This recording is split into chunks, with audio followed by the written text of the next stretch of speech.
barn workshop. So come along.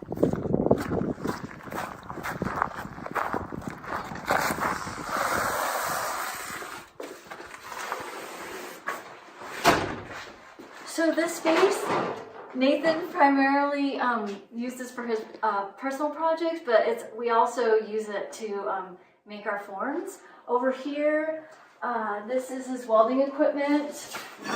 On our forms, he uses this equipment to weld this piece. This is part of the stand, and this is where the handle goes. So he has to weld this piece in here.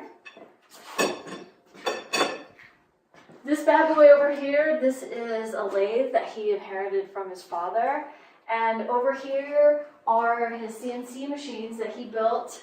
He built this machine in 2003, and this is the machine that he built last year. He designed and built for our business to cut each Beatrice form. And then that computer is what controls this machine. And if you come over here, you can see one of the bicycle frames that he's working on right now. And then this is a bicycle that he built.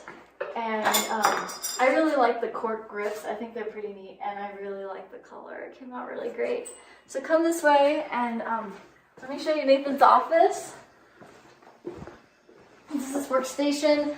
So one thing I want to talk about is, people ask us, gosh, how do you create a custom dress form with a smartphone? And the way it works is we have an app that people download, and then they have a friend help them take video 360 degrees around their body, and then those videos are uploaded to the cloud, and our software turns those videos into a 3D model. And Nathan's gonna give you a quick tour. Quick tour of what those digital models look like. All right, so this is a scan of Alison. You can see that she's wearing her scan clothes here, and we've captured a little bit of the floor as well.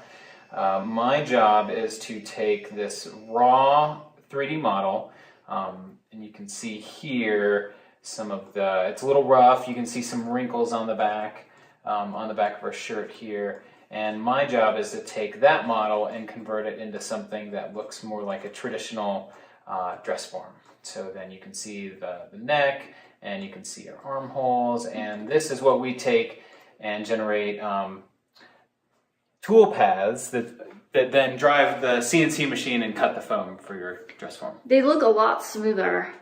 Does that take a lot of time? Yes, these things, they take There's a big difference between the 2 to 3 hours, occasionally 4 hours to get from this to this. So. Thanks, Nathan. All right. So now we're going to go upstairs to my sewing space.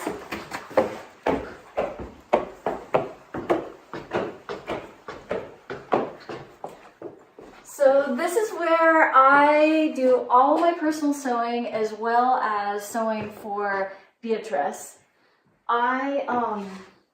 Once Nathan's finished and he's cut the form, I measure it, plug it into my handy dandy database, and then it spits out the measurements I need to make a custom pattern for the cover. I use this Ponte knit, and I just sew this up, and each one is made custom, made to measure, because I want a really tight fit. This is an example of what the forms look like before we cover them. This one has a little oopsie.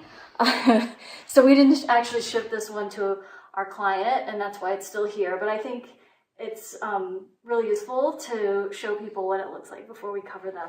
Another thing I wanted to show you was the stand and how that, that part that I showed you downstairs, the slide here and the handle, we use this to operate the stand. You just sit on this pedal and you grab this handle and it moves up and down.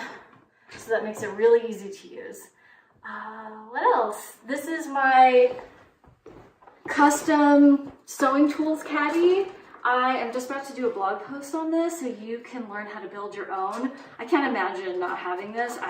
It's on wheels. It maximizes my small amount of space up here, and I keep all my tools on here. I've got my threads on here, and I just kind of wheel it around to where I need it. So yeah, I think that's about it. Thanks for joining us today, and we'll have more videos for you soon. Thanks. Have a great day. Bye. Bye, Allison.